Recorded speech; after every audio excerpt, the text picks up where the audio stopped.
This week on the Marketplace of Ideas, I talked to Tan Lin, a poet and professor at New Jersey City University and author of 7 Controlled Vocabularies and Obituary 2004, The Joy of Cooking.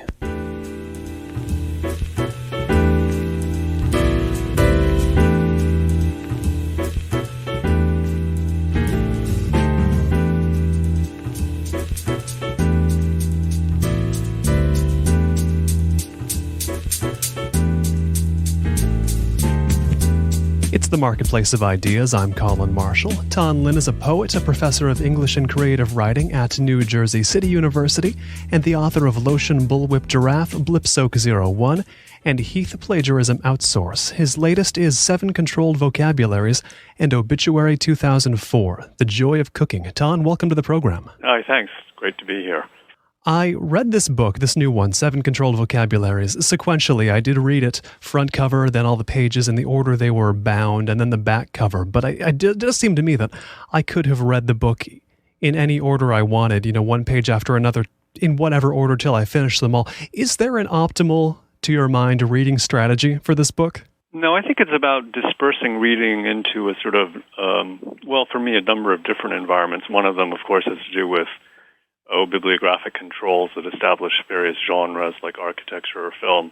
But I think also it sort of connects to, online reading practices. And people have argued, I think Nicholas Carr most recently, that online reading, it's much more distracted. The conversion of information into sort of short-term working memory and then into long-term memory are disrupted. So the book is designed in some sense for a kind of skimming. Once you insert pictures into a book, I think you're in a different sort of textual environment. So I think the book is supposed to open up and free a little bit of space around sort of linear reading practices. And I know this is going to be a huge question to get into, but what is the prime way this book what is the prime way you've made it prompt readers to get around their usual deeply ingrained reading practices? Well, in some ways, maybe the deeply ingrained reading practices have to do with how people read books. But on the other hand, reading books has always been, you were always free to skim, to highlight, to sort of jump around in a book. But again, I think in a sort of online environment, these things are sort of, multiplied exponentially. And this book plays with those notions. In some ways it's about translating a book into a different kind of reading environment. Part of it has to do with social networking. Part of it has to do with sort of the commodification of attention, perhaps. Part of it has to do with just basic online reading practices. So there doesn't seem to be a kind of ideal way to read this. Maybe there's a kind of distracted skimming that's going on throughout the book that's encouraged, but also the insertion of, say, bibliographic controls. We're going to say, this is about architecture, or this is about poetry, or this is about photography. Those help to sort of stabilize the reading practices. And indeed, I'm right now turning to, if I can remember where it is, the page with all the Library of Congress data in your book. And it's not exactly in the usual place one would look for it, but there's a whole lot of headings of what the book is supposedly about according to their categorizations. And I suppose I should ask, first of all, how many of them do you think people would find intuitively sort of apply to the book? I know that one of the headings is China-poetry, and I believe you call that into question in the book itself. Right. And that also appears on the cover, so it's part of it's complicated because when we were doing the book with Wesleyan, they wanted barcode information on the back, they wanted sort of titling information, and of course the cover that gets reproduced for all their promotional material is the physical back cover, which is functioning for them as a title page. But when we laid the book out, really we laid it out as a spread. It was more like a kind of painting, and then we just wrapped that cover around a physical object. So the distinction between a physical front cover and a physical back cover and the sort of conceptual front and back cover are being fudged a little bit here. But in reference to the sort of Library of Congress stuff, and the stuff about China, I just decided, that's so much, that sort of color is really in some ways how one reads a book. So much of a reading of a book is sort of, again, colored or controlled by, how it's packaged, how it's sold, how it's categorized. Is this poetry? Does it appear in the Wesleyan Poetry Series, or is it kind of literary nonfiction? So a lot of the book in that sense has been read before we even got to the book. So I wanted to highlight those sorts of elements. They're just as important in some ways as a title in terms of determining particular reading practices and how one goes about reading a book. The other thing I was actually thinking about was, like cookbooks. I love to read cookbooks. And, cookbooks usually have pictures of food in them. And I thought, well, why shouldn't a poetry book have lots of images in it? After all, it sort of traffics in imagery per se. So why not be fairly literal about that? But again, imagery sort of affects particular reading practices. And it's very much part of the set of, I would call, bibliographic controls or the general reading environment that affects how we go about reading textual material, or not reading it in this case. As one of the things that you're sort of highlighting is that, people might just flip through this and just read a little bit here, a little bit there, and not read a lot of it. Looking at the whole, as we referenced, the Library of Congress stuff here on the front cover right now, we do see number 1 is China, poetry. Number 2, mass media and language. Number 3, wives-family relationships. Number 4, literary form, data processing. 5, poetry, therapeutic use. Is there a hierarchy here? Is in the sense that we are going down in terms of what you want people to perceive first before they go into the actual main text of this book? No, I would say it's non-hierarchical. And the China thing is, because the book in some ways is about, my coming to New York and wanting to become a writer. And I remember living at, the Pickwick Arms Hotel. Some of this is true. Some of it's just, a lot of this material is also sampled. So the book is, in some sense, an autobiographical novel, and it's about, for me, growing up Chinese in southeastern Ohio, although a lot of that material is elided, it's just not in the book. But I see it as really sort of the background to the book, and so I wanted to highlight that. But if you actually were to go to try and find that in the book, it's kind of not there. It's sort of outside the book. And a lot of the titling apparatus and the bibliographic or paratextual information is designed to do this, that, i.e. to suggest all these other things outside of the book per se that have a role in authoring the book but are nowhere inside the book. So, wives are typically sort of ignored as sort of co-authors, although they play a very active role in generating material, helping to read the book, and they're authors. So, and my wife is included here. But incidentally, the thing about the Macy's Smart Mob scene, that's again just material taken from the newspaper, loosely rewritten. So it's really somebody else's story. It's not really mine. It's fictionalized. How applicable would you say the old cliche, which was the first to come to my mind when you said all that, the tip of the iceberg, in that you've had to spend a lot of your time figuring out what sort of paratextual iceberg tip to include in this book? Well, I tried to include everything I could. In that sense, it was about putting everything, including the kitchen sink, into a book. I wanted to try to be as inclusive as possible, and for me, inclusive meant, in some ways, touching on all the various genres like architecture, photography, and painting, but also sort of creating, I kept thinking of Rem Koolhaas, and he describes a Chinese sort of shopping mall, and the Chinese people just didn't like going to shopping malls, so the mall went bust, but the back alleyway proved very useful. The number of the Chinese merchants then took over that space, converted into a different place. So it's a completely unprogrammed use of the so-called shopping mall, and this again in the small rural area in China. And they just completely took it over and used it for their own ends. And in some sense, I was thinking about, can I create a book that, you can't really tell if it's poetry or literary criticism. It's kind of a generic reading space that can be re-inhabited by other people. So in some sense, that was kind of what I was after, too. And so much of, we're highly sensitive to labels now. People prefer to wear Calvin Klein briefs as opposed to Kmart underwear. And the sort of distinctions now between poetry and advertising or film and MTV videos, has all sort of been eroded in some sense. And I was interested in getting in that generic space. It's heavily commodified, but I was still interested in that generic space as a place for a little bit of freedom to read as one pleases. Now, this book, it's getting marketed, I suppose is the word, but I certainly came across it as a book of poetry. But as you said, there are elements of it being simply an autobiographical book of a certain type. And what with the idea of sampling other texts and making autobiographical works or otherwise out of those, reaching pretty common currency these days, it's gotten into the forefront of the mainstream literary conversation. I mean, is this a book that could have as easily been put out into the world, not as poetry as Wesleyan seems to have done, but as autobiography or as some other sort of product? Well, I thought so, and I thought in some ways the only word, the sort of container for it best would be in some ways a novel, but in some ways poetry now has been so readily absorbed into sort of various aesthetic practices within the art world to describe any sort of medial crossing. In that sense, perhaps poetry is much more inclusive a term than a word like the novel. I mean, in some ways, just the insertion of so many visuals, I mean, I kind of see the book as a librarian's version of a coffee table book. So maybe in that sense, it's more expansive and it appeals to...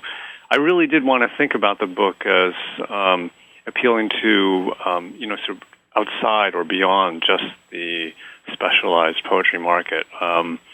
Most of my earlier books were, received within just the poetry realm, and I just wanted to play with ideas about, well, how could the sort of category of the poetry be expanded into other spaces? What do you think is the most powerful way this book gets out of that, to the extent that it does escape the poetry realm? I'm not sure it has really. This is a funny thing. When I wrote Blipsoak, I tried to write a book. I come out of a sort of language poetry movement that's premised on issues of difficulty. So I tried to write a book that would be deeply relaxing, like yoga or meditation. But of course, the only people who found it pleasurable were the people from the experimental poetry world. So it's hard to predict these things. I tell everyone that, this book is designed so that it can be read quickly. It's modular. It's mostly sort of short, inconsequential, anecdotal chapters, and that it's very, very easy to read. But I often talk to people, and they come up to you and they say, I found your book quite difficult. And so, I thought I was trying to make it relatively easy and accessible and appeal to a slightly different audience. As I said, I was hoping that librarians would put this on their coffee tables. And now this raises something I find especially fascinating, which is the issue of what do you think is then getting in the way, if something is, of the easy reading, of the relaxing reading of this book? Because, of course, you go back to it when you hear, someone will read you say that in an interview, or they'll hear this interview and hear that. They'll go back to it, and surely they'll find that if they approach it in the way you suggest, it can be easily read. What do you think is causing them to come up against the wall with it nonetheless when they first approach it? I think it's the idea of a printed book. When people read a printed book, although, as I say, you read cookbooks very differently than coffee table books. So I think people maybe come to think about this as a book that should be a sort of linear experience, and then when they get this, it's kind of a distracted reading environment. And I think maybe that's what causes it. I'm not sure. But in some ways, what I was trying to do was create a poetry book that didn't have to be read in that sort of linear, chronological, highly attentive way. That's something that could be skimmed, speed-read evenly, glanced at, experienced, in a way that was different than the way you approached the book, which was to read it chronologically. Maybe that's what's at work here. Maybe if people actually looked at this book and said, well, I shouldn't read it like a book at all. I should read it in the way that I read things online, And again, I'm reminded of this sort of Nicholas Carr book, although I don't really agree with a lot of things he says, so that when you're reading online, you read a little bit, and then you jump to another thing, and then you never really finish anything. So maybe the book has to be read more in that way, as opposed to what one brings certain expectations about how one would read a printed book. So again, what I said initially about, this in some ways is about translating a printed book into a online reading environment, which privileges sort of communications and information transfer, perhaps more than what we consider literary writing per se. I think about a book like the classic cookbook you reference in the title, The Joy of Cooking, a book that, in the same way, you're better off using it piece by piece wherever you happen to find useful or appealing information and cite it than reading the whole thing chronologically, sequentially, which would be, in the case of The Joy of Cooking, a pretty punishing experience. Exactly. I have to imagine. It'd be hard to read that as a novel, although it is kind of a novel about a family's history. There is certainly that, and it's something you touch on in other interviews as well, but there isn't much mention of that book itself in your book, in 7 Controlled Vocabularies, if I have that right. That is correct. So I spun off a sort of long story about the joy, and it's appearing in a book called The Appendix, and it's already appeared in, it appeared in 2 places. There was an interview in Bomb magazine with Catherine Sanders, so it appeared in that, and then I took it out of that interview and repackaged it, and it's come out as a short story in Bomb's literary supplement. So it's just hit the stands now. So again, the notion that the sort of paratextual matter that surrounds a book and is contained within it, again, I was really interested in seeing how much material I could push outside of the confines or container of a book per se, and make the sort of boundary between what's in a book and what's outside of a book as porous and as permeable as possible. I did this event at University of Pennsylvania called Edit, and it's a bunch of graduate students who re-editioned 7 Controlled Vocabularies, and now we're at 15 different editions. So there's an appendix, there's a book of blurbs, there are 5 dual language editions, Chinese, English, and various transcriptions of those. So the publication, in some sense, didn't mark the end of the book. It just marked the beginning of reshuffling of information within the book into other different formats and redistribution within social network formats. So it's become the book is really just what might be called a sort of utterance within a larger communication system. Indeed, we should emphasize that nor was this the first iteration of 7 Controlled Vocabularies, the Wesleyan Press artifact I now hold in my hand. This is the evolution of an edition you originally put out on Lulu, correct? Yeah, so I did it on Lulu in 2005. It had been solicited by a small press called Faux Press, run out of Massachusetts 2 or 3 years before then. So it was supposed to come out of, like a lot of sort of small press books, there was not sufficient funding, so it didn't get printed. And then I just released it as a free PDF download, and I think it was $11.95 or something like that on Lulu. So it's had a sort of speckled publication history, and I wanted that publication history to be very much a part of the finished book. Usually, again, publication is seen as something that stabilizes a book, just as a title stabilizes a book for sort of future reference, for archiving, for bibliographic control things. But I really wanted sort of publication to destabilize the status of the book as a physical object.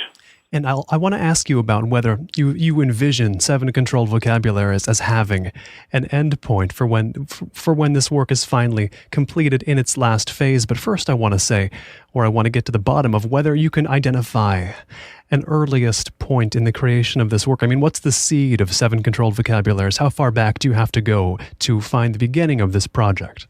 For me, the project began when I was working on a book on Andy Warhol's printed matter, and I was at the Getty on I think it was a 7 or 8 month research stint, and I met someone at the Getty who works in the sort of information science area because they're so interested in cataloging information, and they developed an object, what they call the object ID system. It's a controlled vocabulary system for classifying objects cross-institutionally and cross-platform. But it's just a way for museums to talk to each other about objects that might carry different names, like a tabouret in France or a stool in parts of America, like Kentucky or something. It is just a way for them to sort of stabilize their classification systems. And I thought it would be interesting to try to apply this to literature, again, for a number of different reasons, because books are increasingly being sort of seen not as books, but as just data entries or information entities within a larger information structure. And I thought, well, this could be applied to the various genres of a book regarded as bibliographic controls, these genres like architecture or painting or film. In some sense, we're really talking about sort of information categories that enable, a book is in some sense a way of sorting information, and these categories are just ways of cataloging information. So in that sense, reading is just a subset of some larger informational sorting system. In this case, it's a bibliographic sorting system. So to answer your question, the germ of this started really when I was at the Getty, and that was probably in 2000. And when did you first get sort of taken with the idea of controlled vocabularies themselves? And I guess for the listener as well, perhaps you should define what you consider to be controlled vocabularies. The controlled vocabulary is just a systematic way of sort of limiting the terms you use to describe an object, so that it's very clear when you're accessing or addressing something that you're all talking about the same thing. So again, if something is called, to take this earlier example, is called a tabouret in France, but it's called a stool here, they're essentially the same thing, but they're a little different. But there needs to be a way for these institutions to talk about these various items. So you can set up a controlled vocabulary system so all these linked terms are put together, and so that when you say this, basically you're referencing the same thing. And it's a way of tagging, particularly within the museum context. It's also a way of tagging images or photographs. You have a photograph of something, and someone will say, well, this is in the museum in France. Well, what is it? Well, and it says tabouret, but I don't know what that is. And so, this is a way for people to talk again cross-institutionally. And a way for a human to communicate for a machine and vice versa, correct? Yes, exactly. Yeah. So there are a lot of machine reading protocols embedded in 7 controlled vocabularies. There are a lot of sort of metadata tags that seem to be captioning text in the book, but how they're related to the text is a little bit unclear. And when you look at a lot of images online now, a lot of them carry metadata tags that are invisible to you and me. They're programmed into the image, and resolutions shift again across different platforms. And these are not really visible to us when we're looking. So there's a lot of embedded information now in the visual images that we see. And some controlled vocabularies is a little bit about that embedded structure. It's a textual structure, but it's all coding languages beneath the visual. And this is a similarity between 7 controlled vocabularies and our online internet, perhaps Nicholas Carr described reading experience, or at least the way we consume media online. I want to ask, how close do you think a book such as this one can get to the online reading experience? Or is that desirable to achieve, or does it in the end become kind of a synthesis between the two, or is it replicable, do you think, in a printed text? That's a really good question. I'm not really sure. I think that certain reading practices sort of carry over from one medium to another, and I think to sort of qualify, no, I don't really think this is reading the book is. It sort of duplicates exactly an online reading experience, but because I read everything now online, basically, I don't really read the newspaper, in hard copy, and most of the text I read is all sort of experienced digitally on a computer, and most of the text, everything I write is all born digital now. So I think some of these practices in terms of how I read online have now altered the way I read a book, and 7 controlled vocabularies is really about that translation into a book form of other kinds of reading practices. But I wouldn't say it really is mimetic of actual online reading experiences. I would say certain reading practices from those platforms sort of show up in a kind of artifactual or residual way. I don't know if that helps. It does, and I want to get an idea as well of your own experience. You say that all of the reading you do, the majority of the reading you do now being in a digital form, has gone back around and affected what it's like for you to read a book that was designed for purely printed matter. I want to know how it's affected that. How is your experience of reading a book now different than it would have been in, say, the late 70s when you set some of the autobiographical pieces you include in the book? Again, a really complicated question. I was sort of thinking about this, and I read the news when I pick up the hard copy of the paper. I seem to read it differently. I don't even read it as carefully as I did, and I don't think this is necessarily a good thing. I sort of skim it much more quickly than I ever did before. Although the newspaper, in some ways, was designed for skimming too. But within the sort of notion of reading a newspaper online, I seem to be skimming the paper even more.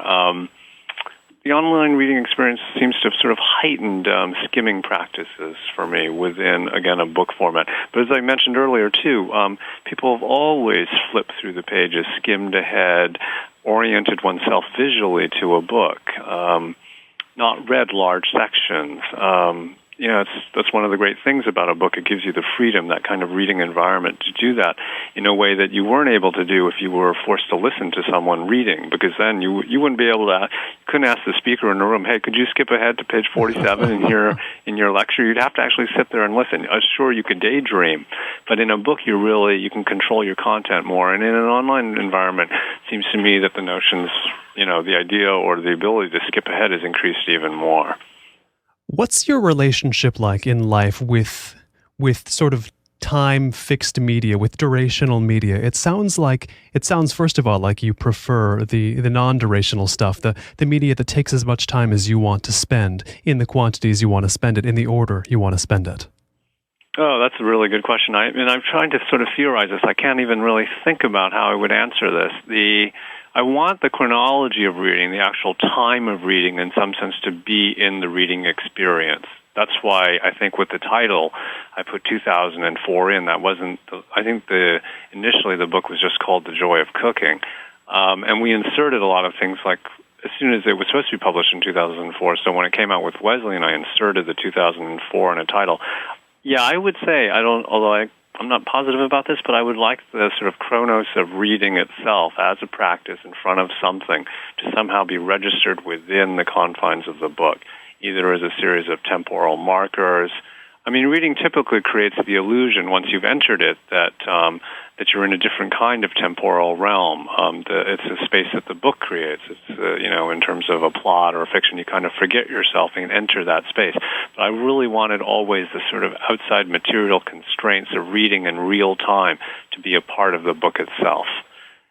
But it's not so easy to do. Part of this has to do, I think, with throwing the interiorized experience of being inside a book constantly outwards to the material constraints that have to do with organizing a book as a reading device. I mean, all these bibliographic control structures that dictate things like genre, for example, really do control how you read a book.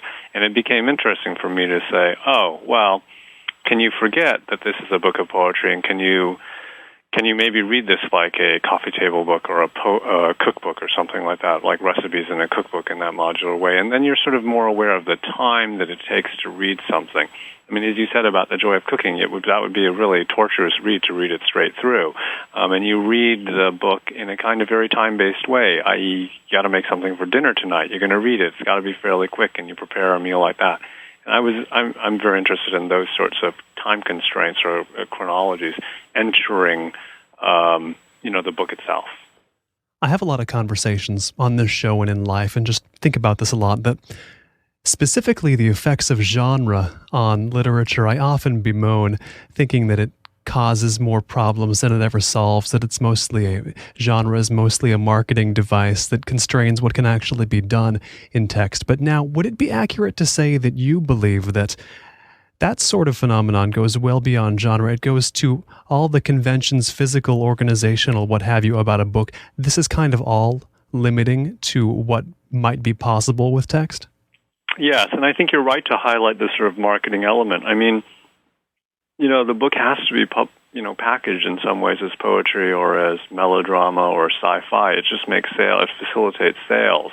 So here, the sort of bibliographic control that you get in a library, which makes it easier to access and preserve for posterity materials, coincides in some odd way with marketing trends and the sort of increasing commodification of the literary sphere. Yeah, so genre in that sense is very, very much just a marketing tool. It's more than that, I think, but it makes genre is something that also, it's a social agreement that allows a certain number of people also to talk about something in, again, a coherent way. You have a book in a poetry series, and all the poets will, of course, look at it and then think about that as a sort of community. So it fosters a kind of community, communal or social space as well. Genres are just very complicated how they're sort of integrated within a textual apparatus. And in some ways, as I said, 7 Controlled Vocabularies was about blurring those genres in order to create a more sort of communal and open reading space that's not just confined to the poetry world. And of course, this issue of being confined to the poetry world, I am quite interested in, because this is a book that I read and took as a strike, if you like, against a lot of the conventions and a lot of the, as we said, genres that hold text back, that hold various forms of literature back. But it seems to me this doesn't, of course, just apply to the world of poetry. It does, but not just there. And how do you get a book that is billed as poetry outside of the world of contemporary poets? Or I guess that's kind of the $1,000,000 question, isn't it? Yeah, I don't really. Yeah, it's not. I think that's. I think you have to satisfy some sort of desire on a reading public, in a reading public for a particular kind of material. So I find it very hard to actually think outside of that. In some sense, poetry now allows you to do these sort of cross-generic works that are perhaps not really possible in what I would call mainstream fiction. So again, the label of poetry here turns out to be both simultaneously enabling and a kind of handicap. If you've just tuned in, this is the Marketplace of Ideas. I'm Colin Marshall. My guest is Tan Lin, poet and professor at New Jersey City University, author of 7 Controlled Vocabularies and Obituary 2004, The Joy of Cooking. You can find the complete Marketplace of Ideas interview archive at colinmarshallradio.com. As well, there you can find the show notes for this episode, listing out and providing information on all of the people, places, and works we mentioned in this conversation. Any feedback, comments, questions of any kind, send those along to Colin at colinmarshallradio.com. That is COLIN at colinmarshallradio.com. Now back to the conversation with Tan Lin. I'm going to bring this back as well to sort of what's going on. I mean, this has been, the idea of sampling text has been around for a while, and the idea of using different organizational forms than traditionally are used has been around for a while. But I had David Shields on this show recently, who's written that book Reality Hunger about. Right, yeah, I followed that actually. Right, and first, let me get your take on how this has entered the mainstream. I mean, is it in a way you find interesting, or is it old hat to you to see it discussed like it is being now? I find his premises actually very interesting, and I think they're usefully aired. I remember reading an interview with him saying that he was so surprised, actually, that it got picked up by a major publisher, which I think was Knopf in this case. Am I remembering correctly? It could be. I've forgotten for the moment. So, and he just expressed, great surprise. He thought this would be a sort of small press thing, maybe something with Dalkey Archive or something like that. So yeah, how that occurred, actually, I don't know. It's puzzling. He was puzzled himself. So I think there's that level of puzzlement. On the other hand, a lot of the things that he's talking about in terms of sort of the hunger for reality, the sort of crossover into reality-based networks. And here, I kept thinking about reality television too, where there's a great deal of sort of reader participation. You have basically short forms of writing that have that inflect with, again, sort of shortened attention spans within, again, for me, mainly sort of technologically determined online environments. All that sort of stuff, I think, is extremely useful as it's sort of played out in a mainstream arena. And it did get played out, I think, in a mainstream arena, not only in terms of its critical reception, but also just in the fact of its publication with a major press. But having said that, I would also say that a lot of the issues that he's raised have been endemic in what a friend of mine says, books that don't sell very much, i.e. the whole realm of experimental fiction, from the 1950s and on. Much of these things have been sort of explicit and talked about in all sorts of ways before this book, but they never really sort of entered the mainstream moment. So yes, I think it's an interesting moment that those issues, which were once confined to a sort of smaller audience, and like Fiction Collective too, are suddenly now being talked about in a more mainstream arena. And again, I think maybe what's happened here is that just the sort of technological remediation of the book as a form has enabled this sort of to enter the mainstream.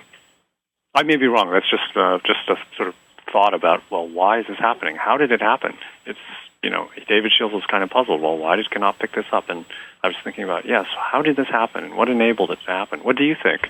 Well, it's something that I'm excited to see because it's very self-serving because I like to read this stuff. And I think to myself, well, maybe this will bring more of it along, whether this is motivated technologically or by some other force, or maybe by reader boredom with the types of structures for reading that already exist. Whatever's causing it, I like what it's producing. And it seems to me you would find this to be a positive development given the goals implicit in a book like 7 Controlled Vocabularies. Is that correct? Yes, I'm very happy about it. I'm glad the book came out, and I'm glad he's talking about these things, and I'm glad more people are it's created a much larger forum, I think, for the framing of what we call literary writing today. Yeah, extremely useful. I just think whenever you open up sort of communications about these certain issues, I just think it's healthy for, production. I want to get back to an issue you mentioned a little earlier, which is writing like, as you mentioned in the book and as you've said in other interviews, and as you said earlier here, writing in a way that makes it relaxing, like meditation or like yoga. First, how is that achieved? For me, it just meant creating text that was sort of short form, that touched on sort of personal, anecdotal things, that was kind of funny, sort of minor and inconsequential, that sort of thing. I would say that's, for me, sort of translates into kind of relaxation. I mean, and again, it mirrors just so much content that I read. I love reading celebrity gossip and that sort of thing. And again, I just feel like, it's interesting to think about what the sort of lines between, again, so much of the textual stuff that one reads in ways can be sort of brought closer to sort of the literature category. Normally these are sort of oppositional, and I was interested, again, in relaxation as a way of sort of easing the boundary between what's considered discrete literary and high literary production and other forms of literary production. Because reading in some ways, reading restaurant reviews on Yelp, for example, some of them are extremely well crafted, and I thought, why can't that be a form of literature too? Why does there have to be such a clear boundary between these two things? So relaxation in that sense also has to do with sort of genre distinctions and their loosening. And I like that you mentioned celebrity gossip in terms of relaxing texts, because that is a type of text you do see people slip into the reading of. For extended periods, you see someone sitting by a pool at some resort going through stack after stack of thick magazines of celebrity gossip, and you think it's sort of a trance-like state. But what is it? Well, I think some person has suggested that reading celebrity gossip is the equivalent of Marx's religion for the masses now. So maybe that is the preeminent mode of actual textual absorption today. No one's quantified this, but certainly it's a large percentage of textual absorption today. Is there an element then, or I guess, what is the element that you can extract from texts like those, like celebrity gossip magazines, and then use for your own ends? What is the element that you take out there and sort of reappropriate? I think it's really just the amount of material that's necessary to determine a particular amount of attention on the reader's part. Jonathan Beller wrote, I think, a very interesting book called The Commodification of Attention, I believe. The cinematic mode of production, but it's all about sort of how our attention has now been sort of commodified. And, we used to produce sort of steel hoops and stuff, but now what we produce is this commodity known as attention, and of course it's being sold and marketed and disseminated by places like Google, where every time we go to look at something, someone's getting a click-through, pay. So I think in that sense, the book is about creating a book that would be a minimal enclosure for capturing a reader's attention. Now, this makes me think of a complaint, actually, that I often have about certain films or certain books, especially in more popular novels. When I'm watching these movies, when I'm reading these books, I sometimes I feel that they are terrified that I'm going to put them down or that I'm going to turn them off in the case of a movie, and thus fight so very unappealingly hard to keep and hold my attention, and when I would have given it freely anyway. It seems like a book like 7 Controlled Vocabularies. It seems like this book doesn't care as much, and I find that appealing. Is it accurate to say the book cares less, first of all? Yes. And I would say that I think a really sort of interesting and nice thing about a book is your ability to put it down and walk off into your living room and do something else and then come back to it. So really the book in that way is supposed to sort of integrate more with your ambient environment. And again, the chronology of things you're doing while you're reading. So again, the reference to a cookbook is sort of apt because, when you're reading a cookbook, you're reading it, but you're reading it very instrumentally as a sort of how-to guide to actually make something on your kitchen counter. So you're reading, you're going out of it, you're coming back to it, and in some ways I would like 7 Controlled Vocabularies to function in that sort of way. Yeah, put it down. Go somewhere else. Do something else. Go watch TV. Read your email. Do you consider it then a danger that in the book's lack of active bids for a reader's attention that it might not get right at all? Yes, that's a great danger. And the flip side to reading practices is non-reading. And the book is really very much about that sort of absence, the non-reading sort of frames for non-reading that always surround textual material. I mean, one can always decide, I think, to put down a book. Normally that sort of frames the entire book, seen as a thing with 2 covers. I wanted to see if I could insert the non-reading practices within the book itself and create very large tracts of time where you actually just didn't read the book, you put it down, and you left, and then you came back and finished it later. Or you didn't even finish it at all, so that it was more or less chronologically open as a reading. Again, I don't even think of it as a book. I just think of it as a kind of general reading environment in which anecdotal material, often taken from the newspaper or content scraped from some other source, filtered in, and maybe you pay attention to it or maybe you don't. But perhaps there's a possibility for some sort of affective connection with this material, even if it's glanced sort of skimmingly or fleetingly, because one didn't expect to get so affectively attuned to something, and then maybe it happened, and, well, that was kind of a nice feeling, and then you left, and then you came back. Are these points at which the reader can put the book down for a while, or perhaps is even encouraged to put the book down for a while? Are these deliberately inserted at certain areas of the text, or have you just created an environment where those points arrive at sort of different times for different readers? I think maybe the sort of breaks between the chapters, and I think there are all sorts of sort of invisible breaks between the captions and the sort of body text. It's not really clear if the body text is functioning as a sort of photographic caption for a sort of metadata container or vice versa. So there's a kind of slipping there that's taking place. I think most people, I can't even actually remember most of the captions and where I got them from. Most of them are sort of metadata tags. So they're sort of dispersed throughout the text, and you can't really connect them specifically to the text in many cases. So I would say those are the points where one is more likely to slip out of the text. But maybe people just don't even read them, which is just fine too, because that's another form of slipping out of the text. I was hearing one interview you did earlier about the book and about your work where the interviewer, I believe, asked you something about whether you thought it was acceptable to be boring, and you said that it was, and that kind of surprised him, or at least he acted surprised. And I do want to get your idea of what it is to be boring, though, because I guess I should get clear on this first. Can a book be boring, or is that simply a function of the reader and their approach to a book? Again, very complicated question. I think boredom is just a way of describing a threshold within which the attention can operate, right? So that if something's boring, people will just sort of ignore it. I wanted to see if I could push the interest boredom threshold as close as possible to boredom and still retain reader's interest. Does that make any sense? I'm not sure that clarifies the issue, but I really didn't want to create some sort of elaborate, highly dramatic or melodramatic kind of narrative. I wanted just to create loosely anecdotal, mildly entertaining, just interesting enough to keep the reader's attention, just enough to keep the sort of communication system going. So literature is all about sort of continuing, right? If you stop reading, the literary project in some ways has stopped. But I really wanted to foreground that moment when reading might stop or gets very close to stopping. And as I said, it occurs perhaps in the sort of captions and metadata tags, but it also occurs just in terms of the content itself, which is kind of superficial and a little boring and uninteresting and a little flat and a little maybe sort of self-reflexive.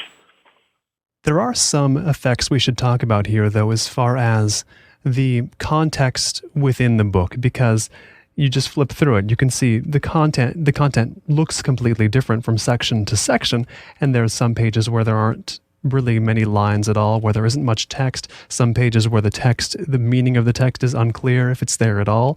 And then some areas where it looks a lot more standard, for example, the autobiographical sections. And I have to imagine, and tell me if this is something that you've actually seen in readers of the book, but I have to imagine that for a reader who doesn't want to pay a lot of attention to photos and captions that may be lifted from other sources, they will get to, say, the autobiographical paragraphs, and they'll read that kind of like a thriller novel, because it's just, compared to everything else in the book, it does seem like much more of an active attention grab. Does that make sense? Yeah, and that's why it sort of got packaged within the novel section, because the novel section, I think, is sort of the most linear and absorptive. It's kind of a story of growing up and becoming an adult for me. It's kind of a little sort of, I don't know what, a sort of mini Bildungsroman within the book itself. So that's why it got packaged as a novel. And I don't even know, I can't remember.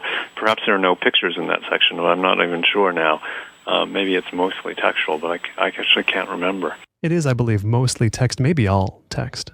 Although I'm just flipping to it right now. Yeah, I see mostly text in that section. And I also wanted to know, were the autobiographical elements present from the beginning in this project? Yes, they were really. I think in some ways the piece sort of centers on the autobiographical and then the absence of the autobiographical. Yeah, so that was really much very conceived of this. I really did want to sort of write a book about, who is that person in there authoring the book? There is kind of a person in there, isn't there? I was like, but where exactly? And so mainly I think by its absence, but yeah, there had to be some hints that there was somebody in there, perhaps that one could ascribe to an author or an author function. Yeah, just a little bit. It's a little bit like that movie by Jean-Luc Godard, Sauve qui peut, the Every Man for Himself. And I remember reading a review, I can't remember, maybe it was Pauline Kael, saying, this is really about, it's not really about a life, it's kind of about the outside of a life, or what the life could have been. And in a way, the Seven Controlled Vocabularies is the attempts to do that with autobiographical or memoir-esque fiction. But it attempts to convert the memoir into a sort of modular structure. We've mentioned this concept of... or a fortune cookie. I like that as well, fortune cookie. Now, we've mentioned this concept of ambient text, and when I first came across you using a phrase like that in some interview somewhere or an article, I immediately latched onto it because it lines up with a lot of things that I already like. Ambient music being another, current with that same name, or ambient video. How does ambient text relate to that sort of that wider movement of things that get tagged with the word ambient in various art forms? Well, for me, the ambience for me is about sort of a mode of absorption. And again, a lot of this is just colored by, I came out of this sort of language poetry movement, which is really premised on difficulty, on non-lyric, things that, have not to do with memorization or the expression of a self or a voice.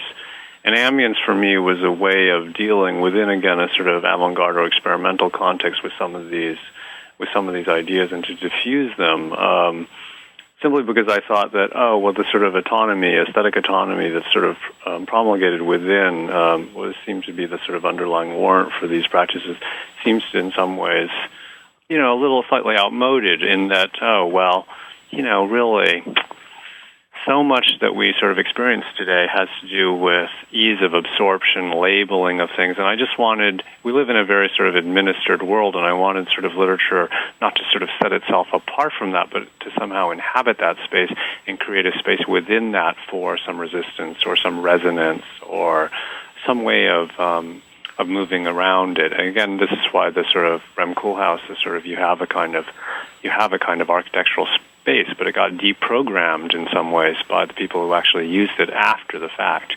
And so, he advocates for all these sorts of non-programmable architecture spaces where, you might have a school and a mental hospital, in a shopping mall. All those things could be combined in a sort of non-program space. But architects, of course, don't usually generally want to do that. They want to use the building in very, very specific ways that are outlined in advance. As far as your move from the poetry of difficulty, that sort of language poetry, to the ambience you're working with now, was that then a sudden break, or was it a long time coming? I tried to do it with Blip Soak. Yeah, so I think it would have to start. Yeah, so it was kind of a long time coming. It was a long time ago when I come out of a sort of language poetry movement, and I had tried in all those books to just never repeat myself. So I thought, I've done something quite difficult. I mean, I thought Lotion Bullwhip Giraffe was actually quite a sort of easy book. But again, I would be at dinner parties and people would come up to me and say, I read your book and I didn't understand a word of it. And I was like, let's do something about that. So I thought, I'll write a book that's like deeply relaxing at the synaptic level, like yoga or something, or meditation. Can I write a book that's meditational? So I tried to do that. So I would say the germ of sort of an ambient literature starts really with Blip Soak, which is kind of a sampled book. It was sort of, and I was really into, IDM and, minimalist ambient house music, and I was writing about that sort of stuff. So that sort of inflected that. I wanted something that could be sort of soothing, relaxing, and in Blip Soak I just endlessly sampled. There's a lot of Charles Resnicoff, a lot of Laura Riding, a lot of T.S. Eliot, a lot of Emily Dickinson. It's just sampled in there and sometimes slightly rewritten. But I didn't want there to be a kind of shock of montage that you would get in, say, a T.S. Eliot Wasteland poem. I wanted it all to be effortless and to just float and soak over you. Has this been a constant in your career, where you write something and someone comes up to you at a party and says, that was so hard to read, and you don't expect that? You always think it's going to be easy, and people keep saying, no, that was hard. Was it ever thus? Yes, always. I think, whenever you go to a room and you say, well, you write poetry, they walk away instantly. They don't even tell you it was difficult. They just walk away. So, I think, the poetry, within the sort of realms that I sort of function in, is really a very specialized discourse. And I think, that's a good thing. It allows for a certain amount of depth and theoretical interrogation. And on the other hand, it also sort of points to the sort of isolation and disconnection from, other reading practices, communities, maybe even the oral traditions. All these sorts of things get sort of written out when you're dealing with a very specialized group of poets, writing within a specific and now very much institutionalized environment. Most poets, or a lot of poets, I can't say most poets, that's not true, but a lot of poets really work within a sort of academic institution. And certainly the growth and institutionalization of things like language poetry, which I really come out of, very, very much connected to institutional branding and MFA programs and things like that. And, Mark McGurl, of course, has written about MFA fiction programs as they're related to the development of American fiction. And this book, of course, hasn't been written for the poetry world, but the book is useful in thinking about, again, the sorts of institutional context for the production of poetry in the sort of post-war period. You say that 7 Controlled Vocabularies has not been written for the poetry world, but I want to get an idea as well of how the poetry world reacts to this sort of project, to a project that has qualities of ambient text, that is made to be easily read, to be not read in certain parts, to be sometimes bored by. I mean, what does the academic poetry world think of something like this? Well, yeah, again, I'm being a bit disingenuous, I think, because I think it's, I come out of that poetry world, so I think most of the reception is within the poetry world, the expanded poetry world, and also the sort of the academic poetry world, which is sort of a smaller subset of that. So I think really the reception of the book so far as I can tell, is almost strictly within that realm. In that sense, I would say the book is sort of thoroughly lodged within the sort of institutional and various branding devices that have to do with the production and reading and dissemination of poetry today. Very, very hard to get outside that. Very, very difficult. I mean, I'm not sure how it would be done. There are a number of sort of oral traditions, I think. The sort of production of, in Hawaii, various sort of indigenous languages are used sort of within the sort of development of poetry traditions. But this clearly is not, the Controlled Vocabulary seems very much not part of sort of oral traditions. It's much more concerned with, again, textual dissemination traditions within, again, online environments. And I've read word about another project of yours, what's been called an ambient novel called Our Feelings Were Made by Hand. First of all, is this a real project? Yes, and it's more or less finished. It's a slightly longer, more discursive version of 7 Controlled Vocabularies, but it's much more autobiographical, and it's much more like a memoir.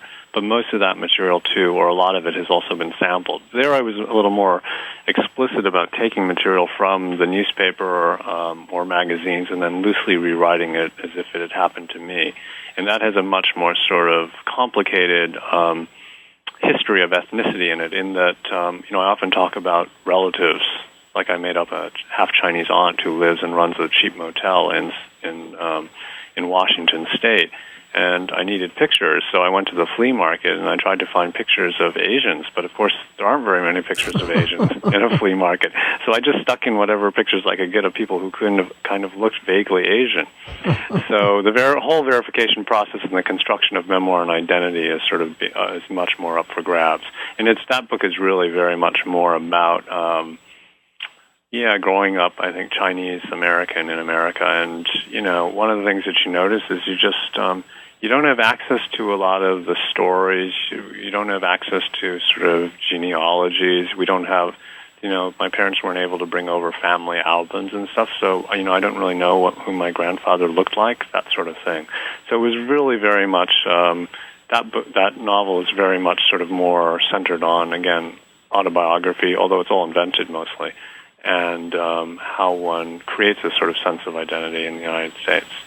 Now, what do you think, to a reader of memoirs, to a reader of maybe more mainstream autobiographical fiction, what'll be most striking about this book to someone who comes from reading all that stuff and then maybe picks up yours? Well, perhaps that it's more self-referential. It's more about, there isn't really a true memoir here. It's just cobbled out of other people's stories. And that, he's supposedly writing a memoir, but did any of this stuff really happen to him? It seems to be completely fabricated.